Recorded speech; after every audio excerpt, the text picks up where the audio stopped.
ನಮಸ್ಕಾರ ಕನ್ನಡಿಗರೇ. ಇವತ್ತಿನ big boss show ನೀವು ನೋಡಿರ್ತೀರಾ. ಅಫ್ಕೋರ್ಸ್ ನನಗೆ ಅನಿಸಿರೋ ಪ್ರಕಾರ ತುಂಬ ಜನಕ್ಕೆ ಇವತ್ತು ಪಕ್ಕ ಕೋಪ ಬಂದಿರುತ್ತೆ. ನನಗೆ ಹೆವಿ ಕೋಪದಲ್ಲಿ ಬಂದು ಕೂತಿದ್ದೀನಿ. ಏನು ಅನ್ಕೊಂಡ್ಬಿಟ್ಟಿದ್ದಾರೆ ಈ ಅಶ್ವಿನಿ ಗೌಡ ಮತ್ತು ಜಾನ್ವಿ ಅವರು. ಅವ್ರ ಇಷ್ಟ ಬಂದಂಗೆ ಬಿಗ್ ಬಾಸ್ನ ಪ್ಲೇ ಮಾಡ್ತಾ ಇದ್ದಾರೆ. ಅವ್ರ ಇಷ್ಟ ಬಂದಂಗೆ ಸೀಕ್ರೆಟ್ ಟಾಸ್ಕ್ ಅಂತಾರೆ. ಅವ್ರು ಮಾಡೋ ಒಂದು ಸಿಲ್ಲಿ ಚೈಲ್ಡಿಶ್ ಮ್ಯಾಟ್ರನ್ನ ಅದನ್ನ ಸೀಕ್ರೆಟ್ ಟಾಸ್ಕ್ ಅಂತ ಅವರೇ ಹೇಳ್ಕೊಂಡು ಎಲ್ಲರ ಹತ್ರನೂ ಅದನ್ನೇ ಹೇಳ್ಕೊಂಡು ಹೋಗ್ತಾ ಇದ್ದಾರೆ.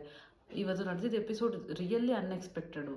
ಆ ರಕ್ಷಿತಾಗೆ ಹೊಡೆಯೋ ಥರನೇ ಏನು ಮಾತಾಡ್ತಿದ್ಯಾ, ಬಾಯಿ ಮುಚ್ಕೊಂಡು ಹೋಗು ಅಂತ ಅಶ್ವಿನಿ ಗೌಡ ಹಂಗೆ ಎಗರಾಡ್ಕೊಂಡು ಬರ್ಬೇಕಾರೆ ಹೋಲ್ ಕಂಟೆಸ್ಟೆಂಟ್ ಮನೆಯಲ್ಲಿ ಒಬ್ಬರು ಅವಳಿಗೆ ಸ್ಟ್ಯಾಂಡ್ ತೊಗೊಂಡಿಲ್ಲ, ಯಾರು ಬಂದು ಅಡ್ಡ ನಿಲ್ಲಿಲ್ಲ. ಇದೇ ಬೇರೆಯವ್ರಿಗೆ ಹಾಕಿದ್ರೆ ಪಕ್ಕ ಯಾರೋ ಒಬ್ರು ಬಿಡಿಸೋದಕ್ಕೆ ಬರ್ತಿದ್ರು. ಬಟ್ ಯಾಕೆ ಎಲ್ಲರೂ ಇವತ್ತು ಮಿಡಲಲ್ಲಿ ಕಾವ್ಯ ಬಂದರು. ಕಾವ್ಯನೂ ಬೇರೆ ಥರ ಇವರು ಡೈವರ್ಟ್ ಮಾಡಿದ್ರು, ಟಾಪಿಕ್ ಡೈವರ್ಟ್ ಮಾಡಿದ್ರು.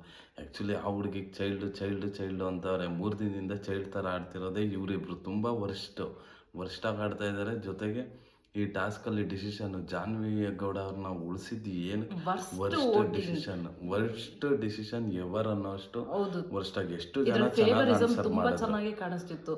ರಾಶಿಕಾ ಏನಂತ ಅಶ್ವಿನಿನ ಸೇವ್ ಮಾಡಬೇಕು ಅಂತ ಫೇವರಿಸಮ್ ತೋರಿಸ್ತಾ ಇದ್ದಾರೆ. ಈ ಕಡೆ ಅಶ್ವಿನಿ ಎಲ್ಲಿ ಸ್ಟ್ರೈಟ್ ಆಗಿ ಜಾನ್ವಿ ಅವ್ರನ್ನ ಹೇಳಿದ್ರೆ ಇವರಿಬ್ರು ಫ್ರೆಂಡ್ಸ್ ಆಗಿರೋದಕ್ಕೆ ಸಪೋರ್ಟ್ ಮಾಡ್ತಾ ಇದ್ದಾರೆ ಅಂತ ಬಂದ್ಬಿಡುತ್ತೆ ಅಂತ ಹೆಂಗೋ ಮಾಳು ಮತ್ತೆ ಸುಧೀರ್ ಅವರು ಹೇಳಿದಕ್ಕೆ ಇವರು ಹಾಗೆ ಒಂಚೂರು ಪ್ಲಾನ್ ಮಾಡಿ ಹೇಳ್ಬಿಟ್ರು. ಪ್ರೆಸ್ ಮೀಟಿಂಗ್ ಅಲ್ಲಿ ತುಂಬಾ ವರ್ಷಾಗಿ ಮಾತಾಡಿದ್ರು. ಅರ್ಹತೆ ರಕ್ಷಿತಾ ಬಗ್ಗೆ ಅರ್ಹತೆ ಬಗ್ಗೆ ಮಾತಾಡೋದು. ಎಲ್ಲಾರ್ಗು ಅಲ್ಲಿ ಅವ್ರಿಗೂ ಅರ್ಹತೆ ಇದೆ ಅಲ್ಲಿರೋದಕ್ಕೆ. ಯಾರು ಅರ್ಹತೆ ಇಲ್ಲದೆ ಬಿಗ್ ಬಾಸ್ ಒಳಗೆ ಬಂದಿಲ್ಲ. ಇವ್ರು ಫಿಲಮ್ ಇಂಡಸ್ಟ್ರಿಲಿ ಇದ್ದಾರೆ. ಆ ರಕ್ಷಿತಾ ಬಂದ್ಬಿಟ್ಟು ಅವರು ವ್ಲಾಗ್ ಇಂಡಸ್ಟ್ರಿಲಿ ಅವರಿದ್ದಾರೆ.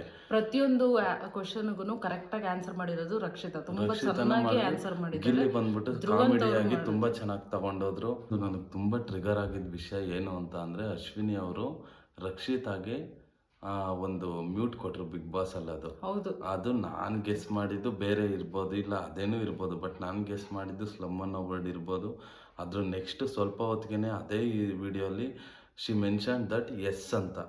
ಸೊ ನನಗೇನು ಅನ್ನಿಸ್ತು, ಆ ವರ್ಡ್ ಸ್ಲಮ್ ಅಂತಲೇ ಯೂಸ್ ಮಾಡಿರ್ಬೋದು ಅಂತ.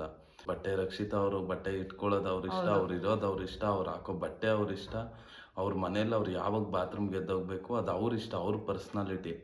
ಬಟ್ ಅದು ತುಂಬ ಬೇಜಾರಾಯಿತು. ಇದ್ರ ಬಗ್ಗೆ ಸುದೀಪ್ ಸರ್ ಮಾತಾಡಬೇಕು ಅಂತ ಅಷ್ಟೇ ಹೇಳ್ತೀವಿ. ಇದ್ರ ಬಗ್ಗೆ ನಮ್ಮ ಒಪಿನಿಯನ್ ಅಷ್ಟೇ ನಾವು ಹೇಳೋದಕ್ಕೆ ಸಾಧ್ಯ.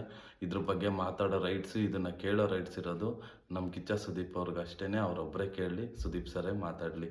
ಇದ್ರ ಬಗ್ಗೆ ನಿಮ್ಗೇನು ಅನ್ನಿಸ್ತು ಕಮೆಂಟ್ ಮಾಡಿ.